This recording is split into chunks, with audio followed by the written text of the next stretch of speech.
Welcome to episode number 115 of the BEBC Bs Podcast. Table's a little fuller today. We'd like to welcome Mr. Nolan Schrader back to the table. What do you mean fuller? We glad to see that you're back from your work release program. Yeah.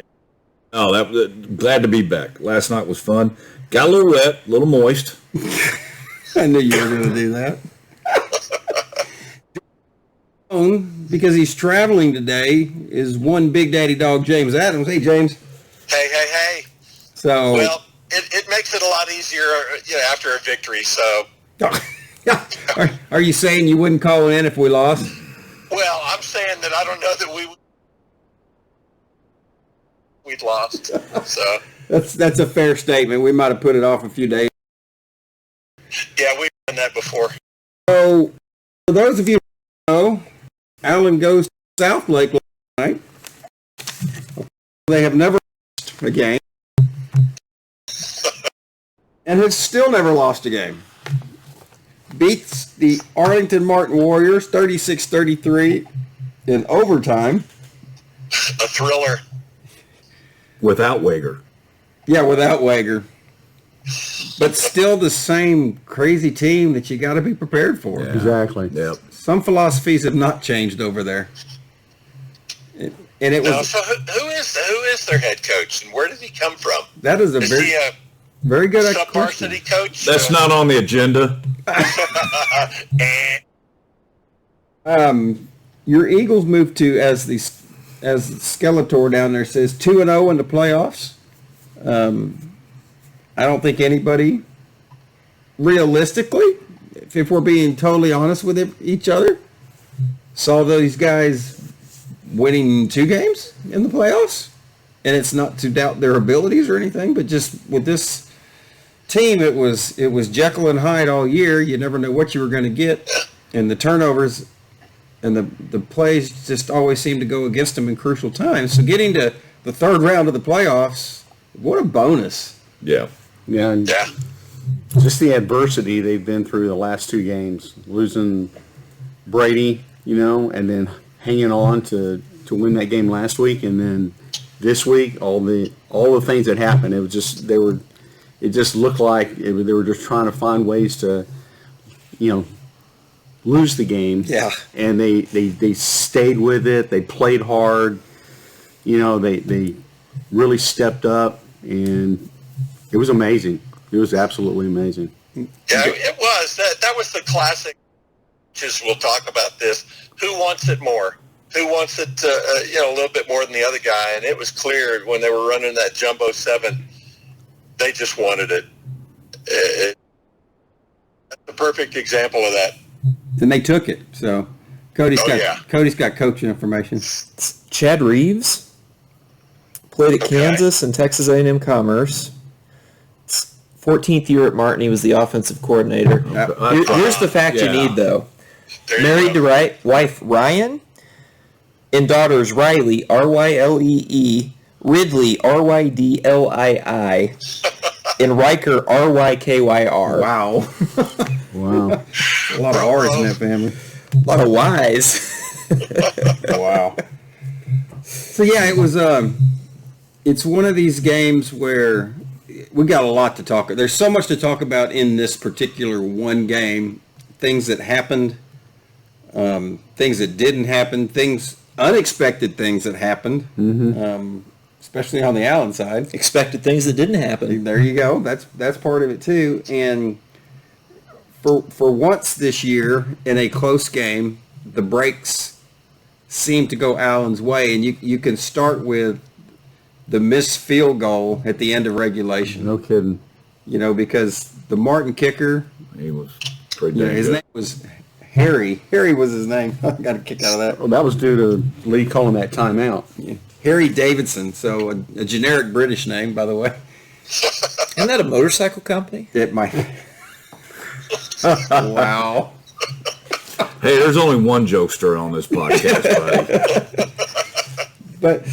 But that's the kind of thing that snake bit these guys in the Geyer game and in the Prosper game, things that went against you went for you. Now, there were plenty of things that went against you in this game too, and we'll talk about those in a little bit. But at the right time, you got a break, a very fortunate break. And honestly, I did not watch the kick. I was looking towards the goalpost, and I just saw our student section right after he kicked it erupted, and I knew he missed it. Yeah. Them being in the end zone gave you Pulled it. he went left on it. He went to our student section. So you catch a break every once in a while, and you win games when you take advantage of the fact that you got a break. Yeah. They had a break on the kickoff return that went back for a touchdown. There was a holding penalty, which was a big change, a fortunate bounce in their direction.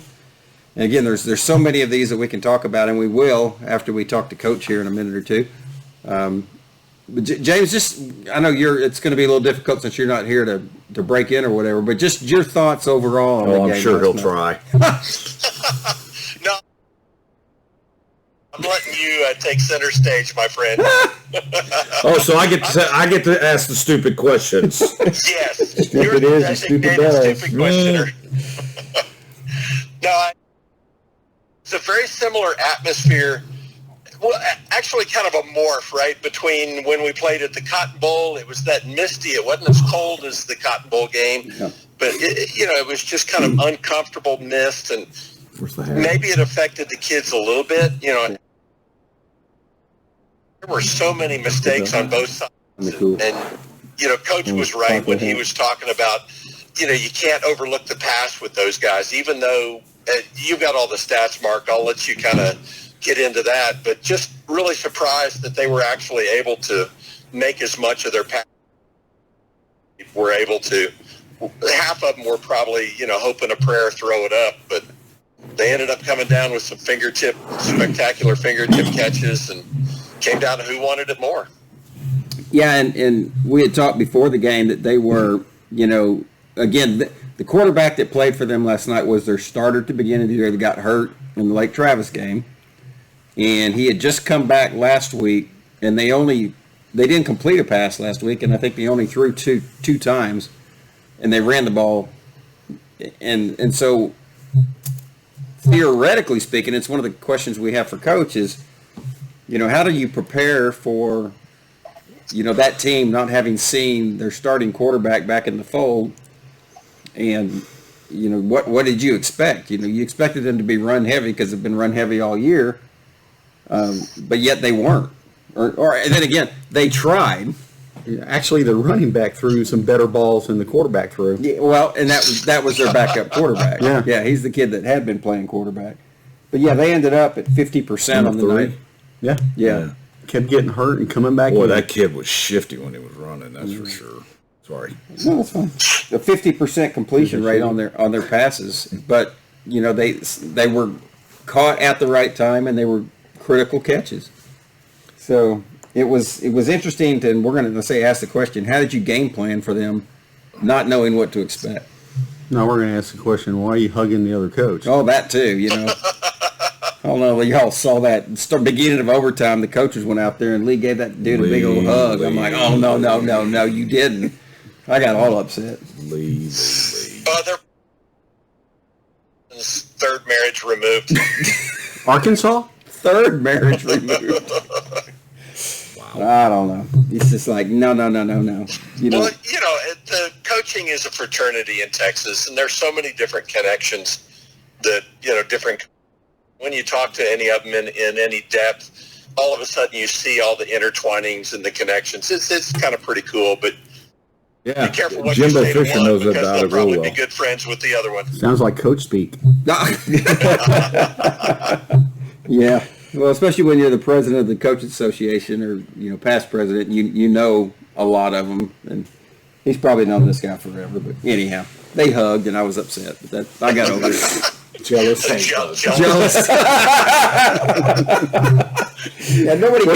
We're not going steady anymore. Yeah. Nobody gave me a hug, It's like, for Mark, real. you need a hug. Not now. Oh, I'm good. gosh. I'm good. No. I'm good. All right, well, let's ring up Coach here and see what he has to say, if anything. See if he answers this week. Told him he better after that thing last night. They're heading to. That game was still to 4. Oh. Where is that o'clock, game yep. at? Pennington. Oh. How are they getting all the home games? Good morning. Woo! Hey, did you dry out? Do what? Have you dried out yet? Oh yeah, I don't even think I was wet. You weren't moist? No, I was not moist like you. Yeah. Oh, dude. That was my word of the night. I love that word. Oh, boy. Still using it this morning. Well, congratulations, Coach. Yeah, thank you. That was a fun game. You know, and here's our first stupid question of the game, the day for you. Yeah. You know, as you got done last night and you walked off the field, you got everybody out of the locker room, and you climbed in your limo to get back to Allen. You Yeah. know, what were your thoughts as you rode back? On that, just I really was just, having thought of, really crazy thoughts, but I was, you're a little sad for that Martin kid to miss the end of the game for him because he kicked so well all night, but then I'm so fired up that he turned around and made it in overtime, but then it made it that much, it kind of, not that it put more on the offensive drive, but it made it more meaningful, to where you're going to have to do something to make it to where you're not putting your kicker in a stressful situation, and then just the way the guys battled the entire game it's why you do what you do, and it's why when I'm saying that, I'm talking about the year-round stuff that they do, getting ready for moments like that, and it was just neat to see it pay off for them because I'm telling you, the things that they do and the way that they work. Again, we see a Friday night football game, but that's just the very, very tip of the iceberg. So just so proud of all the work that they had done and put into it to put themselves in a scenario to have a chance to win it. Hey, great call on going on defense first. Yeah, that was huge. Defense made a huge, backed them up, made it a tough field goal again. That guy could do. That kid's a good kicker. Really, really good. But no, that was good. Almost shut them out to no points. Right. But we were bantering here before we started, or not before we started, a little bit ago about how difficult was it for you guys to game plan for this team, given, one, it was, 8 weeks ago now that you played them or whatever, and they've got their starting quarterback back, but really last week didn't tell you a whole lot about what he was going to do because they ran the ball so much. So how much pressure, or what did y'all do game plan wise? It was tough. It's tough they're a tough team, period. Phases of the game to prepare for, and just talking about that, you're talking about their offense, and it was incredibly tough. Even pre him coming back, they were doing some really, really, really good stuff against teams offensively, and then he comes back and they're doing these different things. You say, well, like you mentioned, they throw 2 times with a rain game they were going to win by 100 points, so you can't judge, but you just know what they're about, and you know what that guy is to their team. He's the pulse of their team, and talking to their coach when they lost him in the Lake Travis game, that was the big thing, is you lose a huge talent, but also he was the guy. He was the alpha male. When he walked in, everyone felt that you're going to win. It doesn't matter what the scenario, and so you knew when he's coming back that he's going to give them a big leg up in all those phases again, and he did in so many different areas. But the defense, we wanted to do some things to give them some different looks, and I thought we did that. They did a good job, made some big plays in the pass game. So hats off to them. I thought they performed really well offensively. I thought then you flip it around, and their defense is just it's equally as hard to prepare for because they're going to run 5 different fronts, all these different looks at you. It's just really tough to get a beat on where they're going to be, when they're going to be there. So it's, as offensive linemen, are really confusing week of preparation. And then y'all know the special teams, all the things they do there, and which we saw all of those. We saw good and bad in all three of those phases last night. Yeah, that was one of the other questions we had, was just the pressure that they put on you every time they kick off, every time they punt, every time they line up for a kick of any sorts. It's something you've got to plan for. Oh yeah, no, you have to, and and our thing, it doesn't matter who we're playing. Our goal is to get the ball to the 30-yard line on every kick return, and we for the most part really did a good job. There's a couple times we fair caught one just inside of that, but I felt like the kick return unit had a really, really good night in that area. Just taking away what they wanted to do in their game. There's certain things that they're going to look for, and I thought we took those away and made them do things that they didn't want to do. So I thought I was really, really excited about the kick return unit.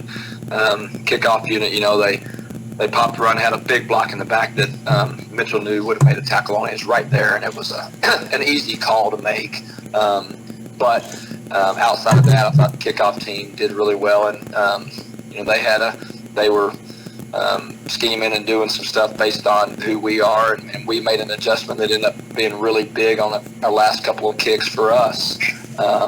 So our punt return unit, they got a big fake on us. We just aligned wrong. Then we had the bobble, and then they had a 64-yard punt from their own inch yard line. So they certainly got the best of us with that unit. And then they got the block on that extra point. The officials, I'm not quite to that yet on film. The officials swear to me that he wasn't offsides. I said, okay. He certainly had a running start. He definitely had that, I just don't know if it was that New England Patriot look or what, but anyway, I thought special teams again, spent a lot of time. We didn't spend more time because we spend a ton on special teams every week. That's just, we just really, really, really want to excel in that phase, and it was kind of like the score on the scoreboard. I think that if you really tally everything up, I think it was pretty close in all phases, which you would have guessed. Exactly. He was out, and so Dylan Chapman stepped in, your starting quarterback. How do you think Dylan did for his first varsity start in that situation? Yeah. I thought he did well. It's just that's tough. Again, they're a tough team, as everyone's going to be, in 6A playoffs. It's up here in this region in Division I on our path. When you're the second place team going the path we're going to go, they're all going to be tough. But to do that is your first, first start. But other than, last week, first meaningful snaps in a meaningful game ever, and that's tough to be thrown into, right? It's just a tough environment, tough situation against a really. I thought he did well. You look at a couple of plays that I thought he, just made some really heady plays of avoiding big losses. In a game that's going to come down to, like we know it's going to against them. Saving a 10-yard loss or 15, 20-yard loss one time is huge, when it's going to come down to those inches. So I thought he did a really good job leading the team, managing the team. Probably made some throws that he wished he had it back, but you got to, like you alluded to, that's going to happen the first time you get out there in a varsity game. With, again, that situation starting the game. And so it was, I thought, really, really good in that first time out. We talked about it at breakfast this morning, no mistakes, no fumbles, no interceptions. I think he got sacked once all night and threw the ball away when he needed to. Just smart decision making. Smart football, yep. That's that's who we're going to have to be, and have all year. And it was good to see him go in. Again, a couple of those were, again, you say going in that first situation, a couple of them he got put in some stressful situations that he, reacted real quickly and avoided a really bad play with some throwaways. So I'm very, very proud of him and pleased with the way he played, but also the way he led the team. All right. We got to give kudos to the coaching staff for the Jumbo 7 look. Yeah, that was it was big. You know, they kind of anticipated what they were going to do. That, like I mentioned, their defense was so multiple. But you know, we thought they might just overload the box and see, you know, what they could do to stop the run, and we were mixing some things up and having, you know, some relative success balancing things, pass run early, and then we got that drive and wanted to see how we could do that, you know, against them. And I think I just finished that. I think we went on a 4-play drive. Went, I got 70 yards in 4 plays. Yep. And that was you know, big. It was big because of the way it happens and the mentality of that drive and that personnel package we had on the field and the way it played out. And then to turn back around and get in it in overtime when it's on the line, you know, just to pound it in. Even the way it finished, right? Great contact at the 1-yard line, and I mean, little 102-pound Mackay just battling and getting his way into the end zone. It was really, really cool for that unit to go out there and do what it did. Okay, so y'all aren't any different than anybody else because I'm looking at your roster. Y'all got him at 175, not 102. Yeah, no, he's somewhere between those. I don't know what he is. I don't know. I would. As a matter of fact, I think I asked him a week or two ago. I think he tries to tell me something like that, but I don't know. I can judge the big ones better than I can the little ones. I know what I weighed in high school, and I feel like I was, you know, certainly as big as him, but, and it was not 175. He is a tough runner, but all your backs are. Even Q last night when he would run the ball. Good grief. Good. There was, I think that one run, I think there were 6 guys hanging on to him, and he wouldn't go down. Yeah.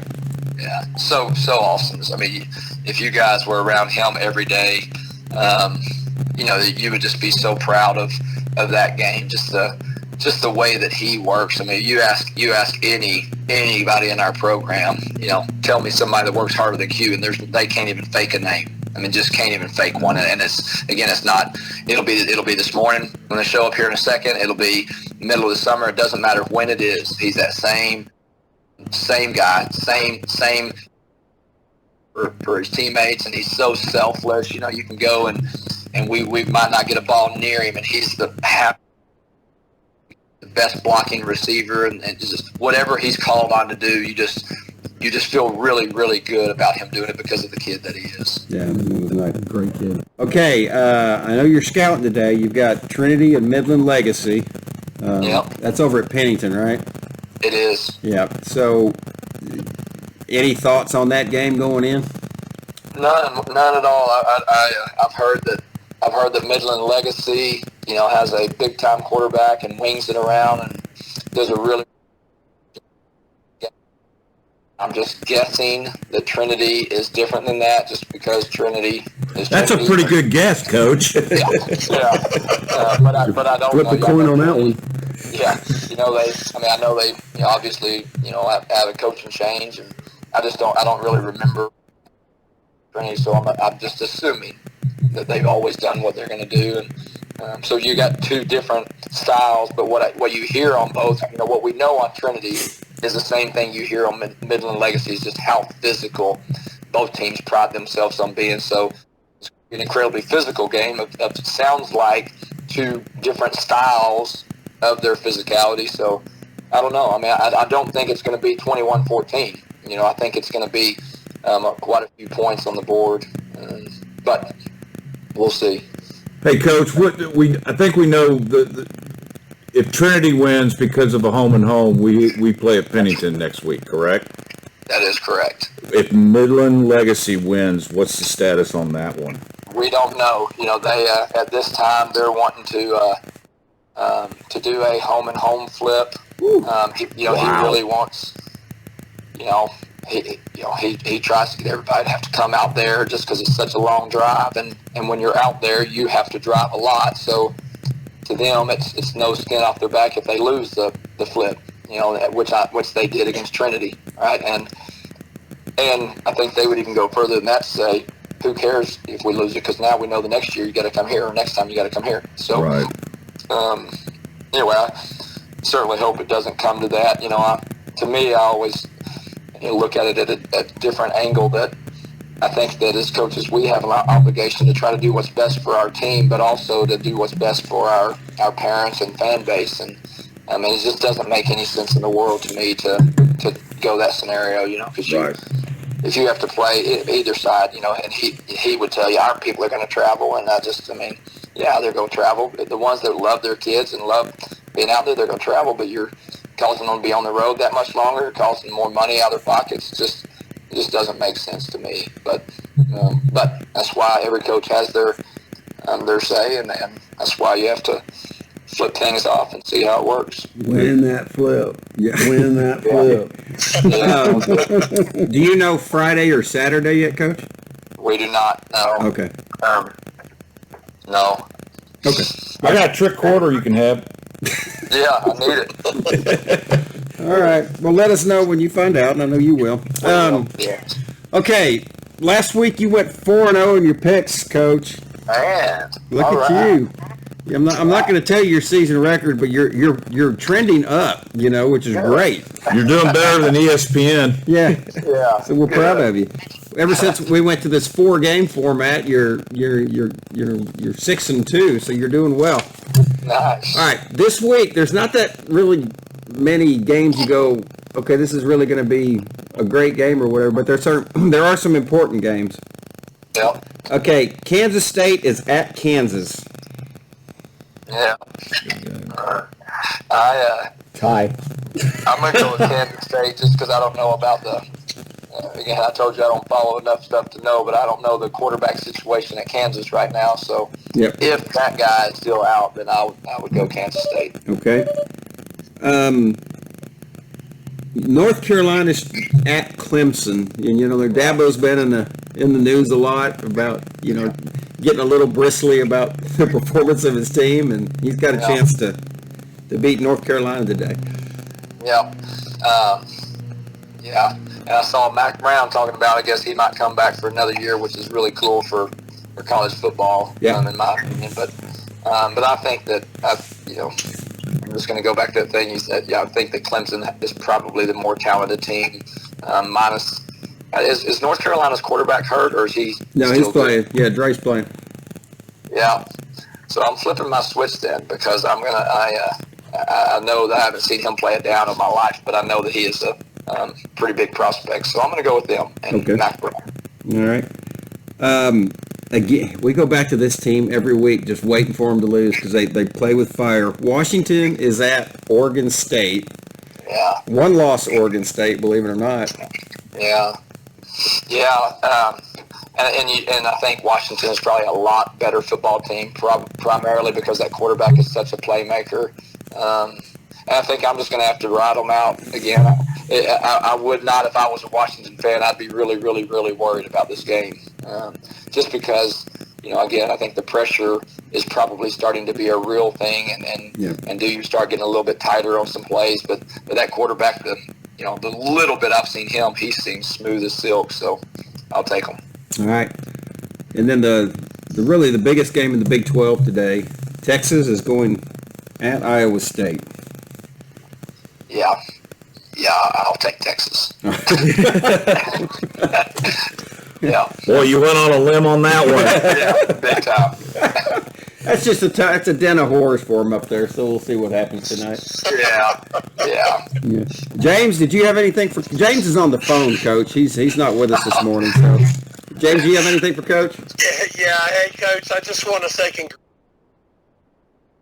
and if you can, just for a real quick second, talk about kind of how the team has been able to overcome. You've had a chance to win on pretty much all those really close games, and things just didn't quite fall your way. And kids have kind of used that, and how you've been able to help coach the kids through that to then have one fall their way. Yeah. Well, it's nothing that following those losses that changed differently. I would point again back way before that.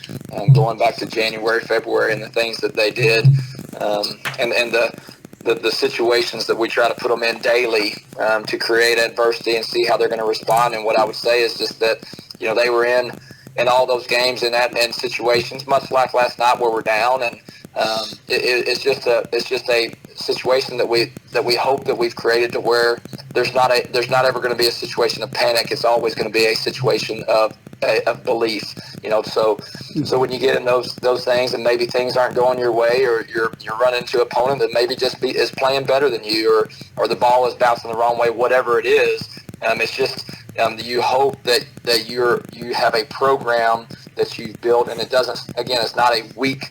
You do it in the week of the Martin game. You can't do it then. It's got to be what you do throughout the entire year, but it's just building the mindset that, okay, something bad happened. What's next? We simply flip the switch, get to the next play, expect great things to happen. If they don't, we're sad, we're upset, but we're not going to go hang our heads and dwell on it. We're looking forward to the next opportunity, right? And can't wait to get back on the field.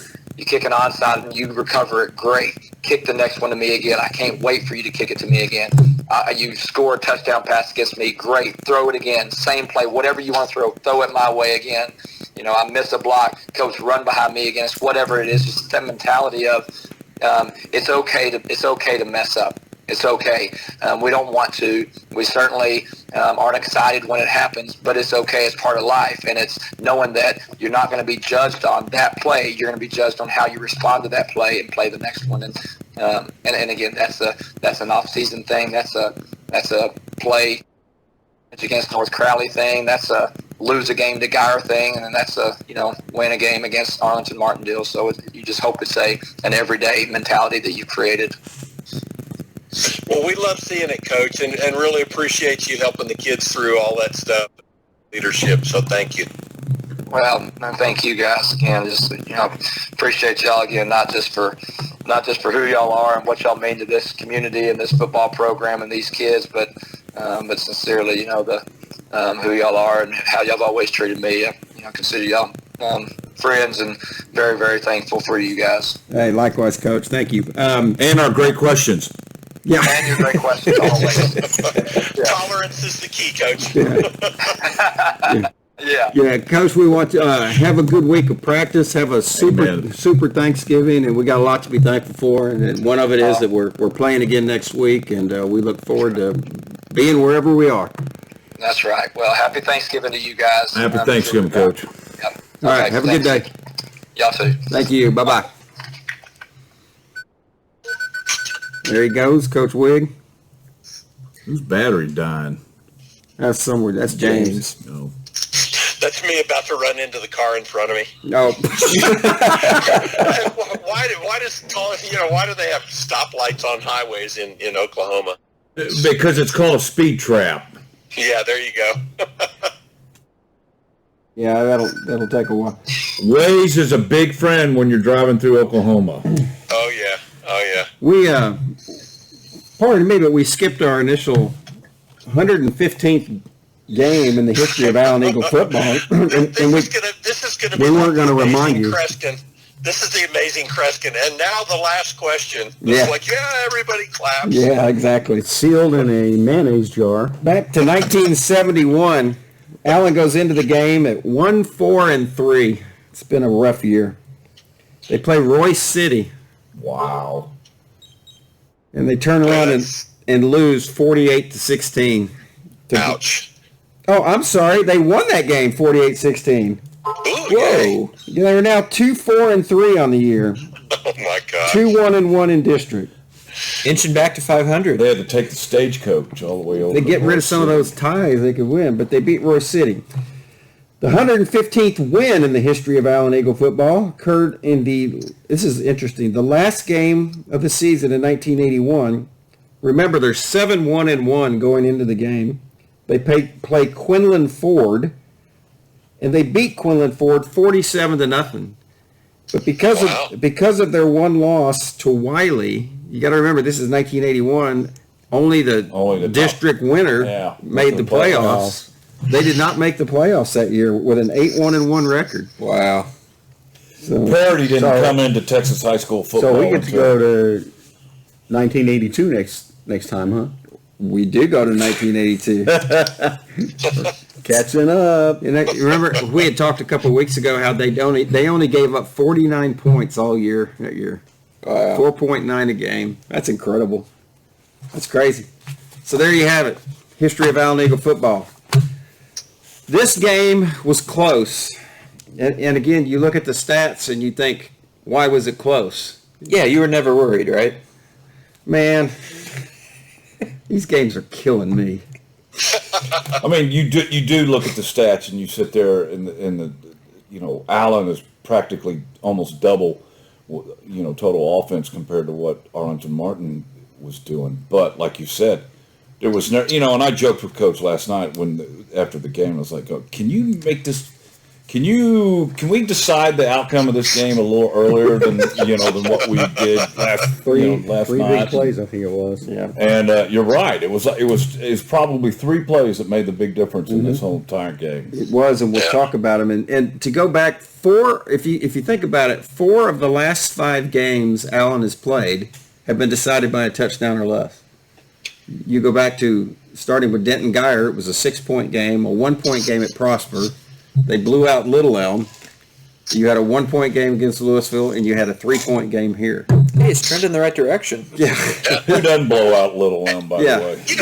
Observation this year. So this is the first overtime game we've been involved in this year, right? So Yep. when was the last time I can't remember the last time we played an overtime game. It's been a while. We'll have to look that up. Yeah. And More homework. Yeah, exactly. Look at One DeSoto. I'd look it up, but you're on my phone. Yeah, just to go down the stats real quick. Allen had 25 first downs, Martin 14. Total yards, Allen 432, Martin 274, of which 214 were passing yards. And this is a team last week who had 0 passing yards against Berkner. Yeah, the defense was smothering the run. 1.76 yards per rush, and this is a theme that has been pretty consistent for about the past 5 weeks as well. Is you're going to have a hard time running on this team. They had 60 rushing yards on 34 attempts, and I didn't go through this morning to see the number of tackles for loss or negative yardage. It was a lot. There were a lot of negative plays again last night. And the Three Musketeers was right in the middle of it, too. Good Lord. We will get to those guys. Poor Zena. I feel for him. No one can They were pronounce my name. butchering either. him to death last night. Yep.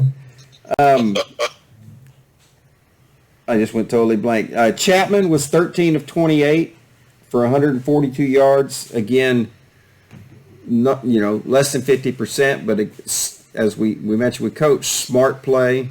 Threw it away when he needed to throw it away. The guts. Gutsy plays. 290 yards rushing by the Eagles last night. And you go back to that, and there was a good article by the Dallas Morning News. Greg area championship trophy. Greg Little was at the game last night. James, you're going to laugh.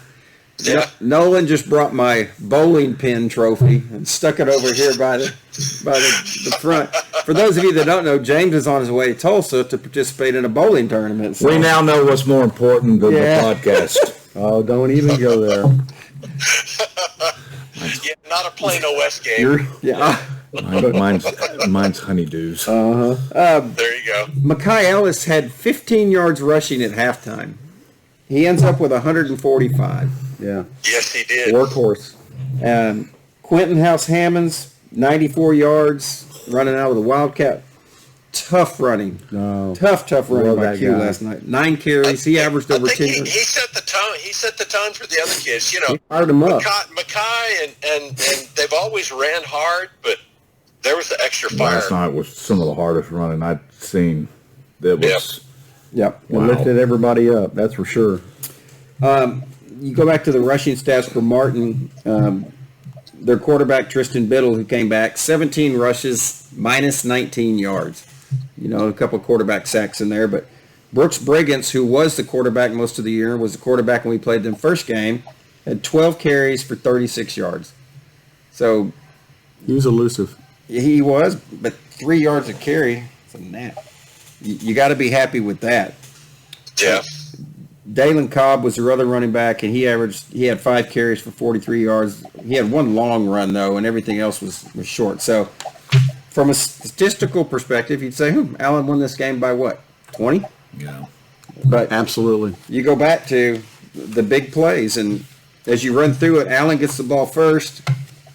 They get 1 first down, and they end up punting. That's the other thing I wanted to mention. And we don't call out individual players, but we will call out areas that need improvement, and they've got to figure something out with the punter. Mm-hmm. We had 6 punts last night, averaged 22 yards a punt. And that's really not changing field position when you're in the position to have to punt. Where, as Coach mentioned, and we talked about this morning, Martin was on their 1-inch line and punted and got a 63-yard punt. And it really flipped the field. Yes, they did. The punting situation is probably going to play into the mindset of, okay, what are we doing on 4th down going forward? Because it's not flipping the field for you. The longest punt of the night was 37 yards. It's a situation that they obviously need to look at. He needs to learn how to pass. Here you go. Martin gets the ball after the Eagles punt. They go from their 33 to the Allen 25. They kick a 25-yard or 42-yard field goal. Harry Davidson was their kicker's name. Kicks the field goal and they go up. Allen responds with a 10-play, 75-yard drive. Q ran some of this out of the Wildcat. He had a 25-yard run in this. Chapman had several completed passes. And the last 14 yards was a Q keeper up the middle. Allen goes up 7-3. Martin gets the ball, 3 and out. Well, this is where they had the kickoff return. He got tackled at the 2-yard line. And they lost a yard.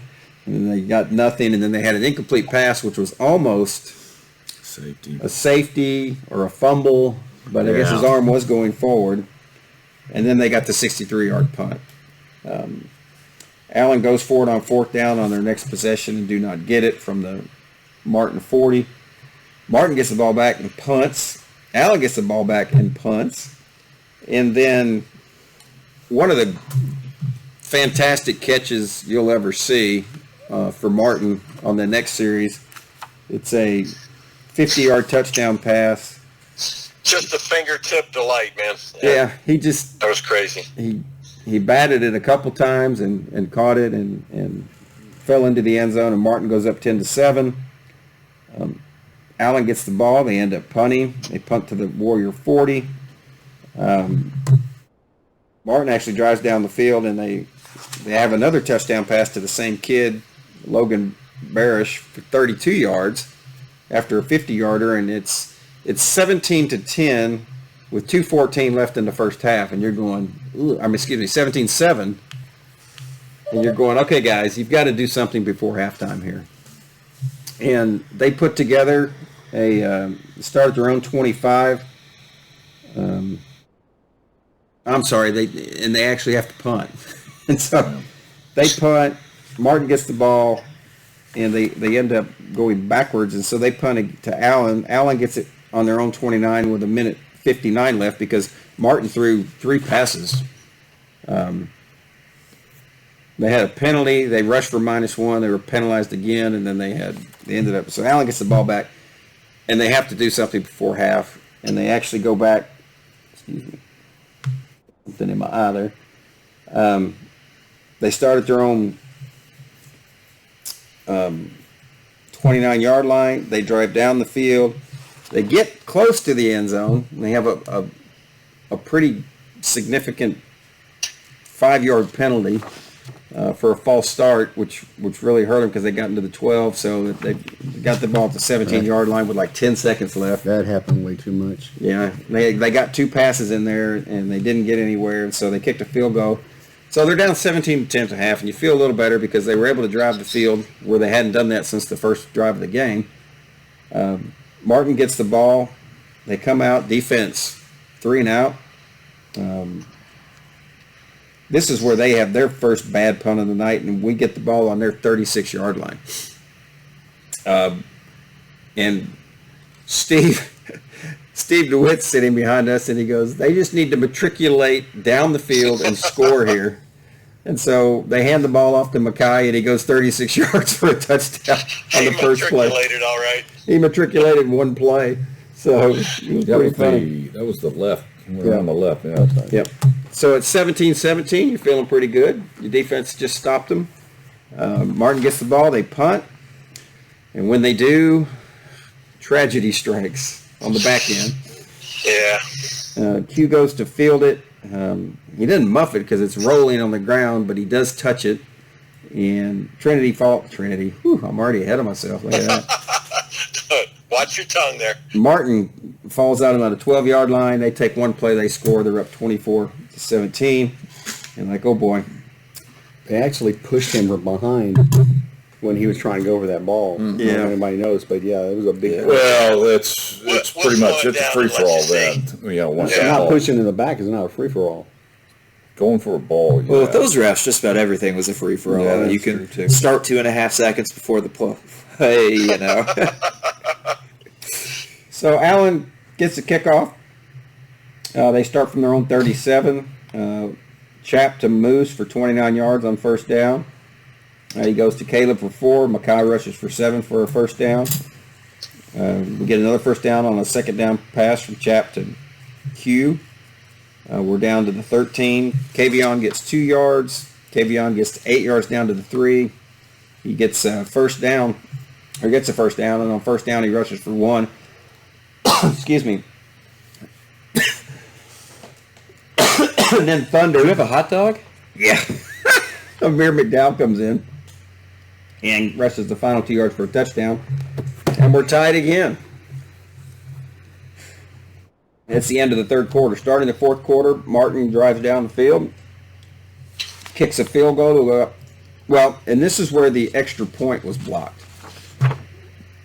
For us. Yeah, our extra point. He was lined up on our side. That guy, he came from the offensive left. I saw him start running. I'm wondering if there's a tell of some sort. I don't know, but he started he either timed it perfect or he was offsides. Refs said he wasn't, but he timed it so perfectly that he blew by. Refs didn't see anything last night. No, they didn't. Typical let him play. Yeah. But he gets to the ball, bats it down. Thankfully, they weren't able to pick it up and run it back for 2. Right. They didn't seem to know what to do with it. Like that. I remember a guy standing there kind of looking at it. It's like Somebody else came up and got on it. So it's 30-27, which is great. And then you go, okay, what now? I lied to you. I just lied to you. I get out of order sometimes. We scored to tie the game. They got a field goal made at 27-24. On the next series, Allen scores on a Mackay 10-yard touchdown run. That's when it was blocked. Makes it 30-27. They come back, kick a field goal, tie game. We get the ball, 5 plays, negative 4 yards, punt. They get the ball, punt. We get the ball, punt. And so they get the ball with 1:02 left in the fourth quarter on their own 49-yard line. And they only needed to really go about 20 yards. First play is a sack. Yeah. You were going to say something? We should talk about the drive before this one. Our drive? Our drive. Where we took over at our 9. Mm-hmm. First play is a 14-yard Well, run. how much time's left in the game? 1:02. No. No, 3 minutes. 3 minutes. For our drive, not their drive. 3 minutes and 9 seconds, I think. Something like that. 2:59. 2:59. Yep. Both of you were wrong. I still 308. right. Yeah. 308. 308. Off by a second. Yeah, Amir rushes for 1, Q rushes for 4, and then Dylan sacked for that 9-yard loss. He got tossed on that one. Yep. Yeah, but we got him back on the same thing down towards the end zone where Zena grabbed the quarterback and threw him down. I thought, if they throw a flag here, it's going to be crazy. People were saying horse collar. Yeah, but I don't think it was. He had his jersey. The Allen's last punt of the night was the best punt of the night, and it kind of saved them because it was a 37-yard punt that they took over on their own 41-yard line. If it was any other punt, we probably would not be talking about a win today. Yeah. But they return it to the 49. On first down, he's sacked 7 yards. So you're 2nd and 17 with less than a minute left. And then they run a kind of a trick play where they toss it to the backup quarterback who throws it back to the quarterback, and he goes 17 yards down to the Allen. PA guy. The pass, and the pass. Yeah. So with 6 seconds left, they're at our 41-yard line, out of field goal range. And I still don't know how this happens. They throw a 14-yard out route.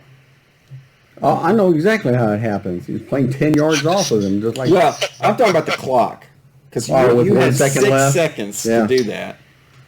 with 1 I'm second left. 1 second left. They might have gotten a free second on that one. They might have. Oh, it's the Southway clock operator. There you go. They line up for a 44-yard field goal, which the guy certainly has the leg for.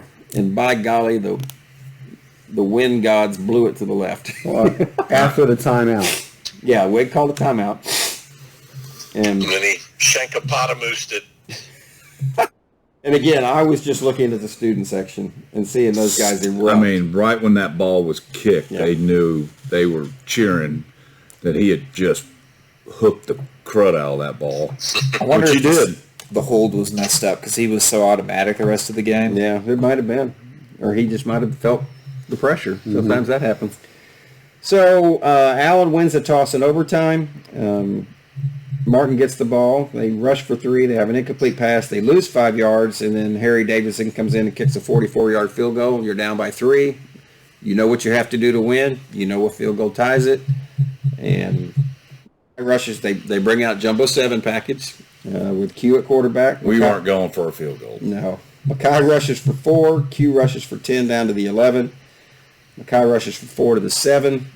And so you're 2nd down and 6. You could actually get a first down at the 1-yard line.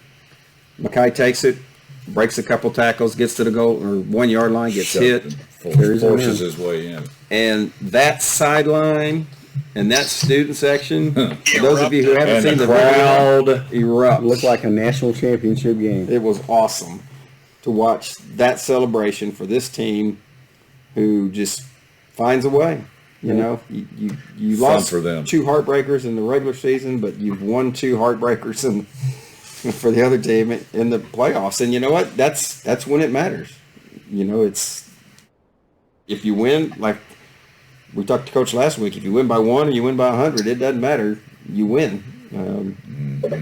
So congratulations to the Eagles. They move on. They will play the winner of Euless Trinity and Midland Legacy. That game is at 4 o'clock this afternoon for those of you who want to go at Pennington.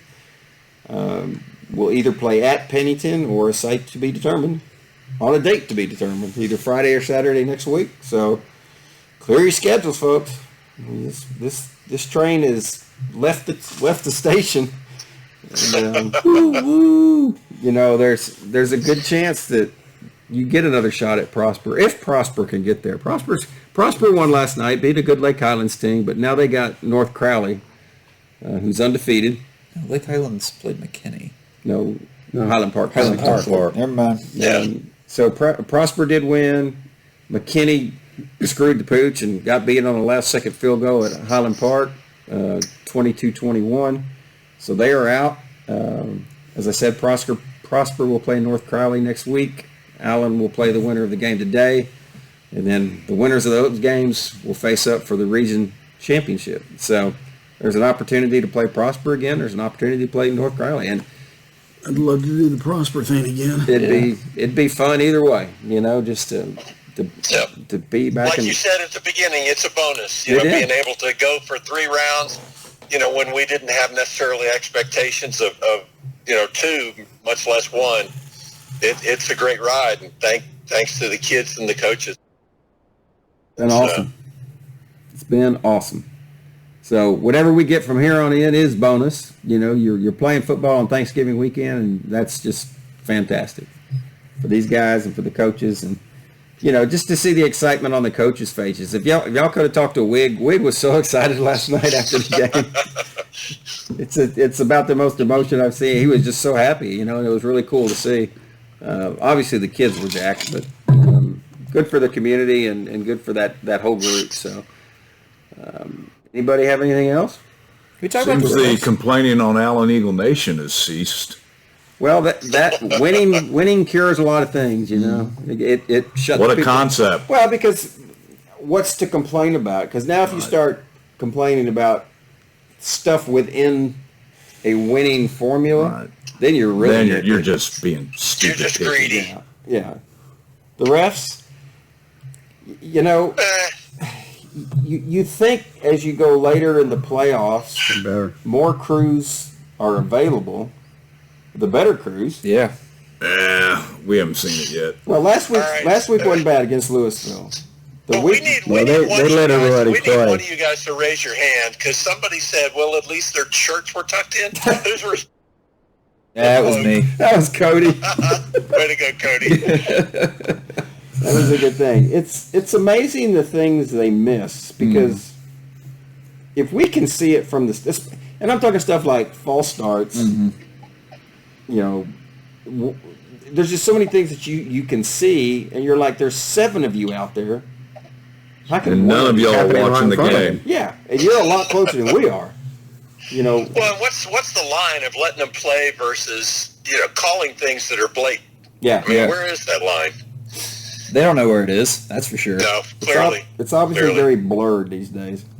It's an invisible line. Yeah. I mean, I like what the ref said to Coach last week.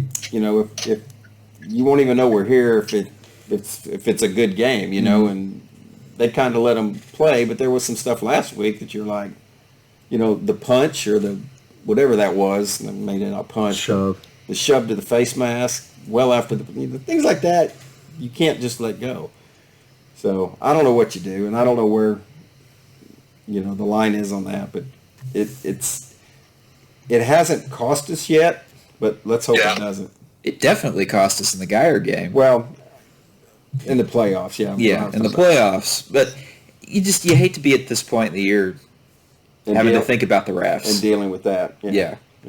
You want the play on the field to be the determining factor. And all of us are still mad at Pete Delkus. Because there was no stinking rain in the forecast. It's quite moist last night. And it was just, it was an annoying thing. Yeah, it was. It was most annoying because I didn't prepare for it. I guess shame on me. But when you don't think it's going to rain, you're just like, ugh. So. Yeah, we had coached and prepared for a little bit of chill, but not that kind of nasty, misty. Like I said, it reminded me of the Cotton Bowl. Yeah. There you go. We are going to go ahead and post this podcast. Highlights will be forthcoming. James will have those to me tomorrow night, so he says. And we'll post a separate video of just nothing but highlights. So we'll get those in there. But he's busy. Good luck today, James. Bowl your heart out. Thank you, sir. You know, average about 280. I'll give it my best. You kind of giggled on that. So we appreciate you listening. We'll see you next week wherever we end up playing. And until next time, it is over and we are out.